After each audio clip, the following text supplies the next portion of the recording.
গেলে আমি সব পদই আছি, এখানে বুথ সভাপতি করলে আমাকে করতে হয়, সদস্য তৈরি করি আমি করি।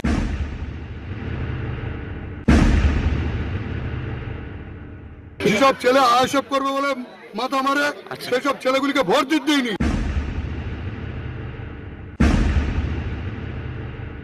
আমি নিজে দাঁড়িয়ে থেকে বুথে ভোট করাই। সামনে লোকসভা ভোট গেল, বেলা 2টার পর মিলিটারি ঢুকে গেছে ভিতরে, মিলিটারি ঢুকে গেছে, ভোট করার দিচ্ছে না আমাকে।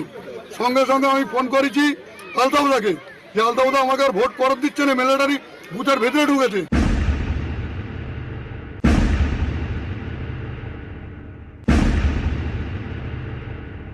সঙ্গে সঙ্গে রঞ্জনবাবু আসলো, রঞ্জনবাবু এসে মিলিটারিকে বার করে দিল, যে বললো সবিতা ভাই তুমি কি করলো করো, ভিতরে ঢুকেছে, আমি ভোট করেছি।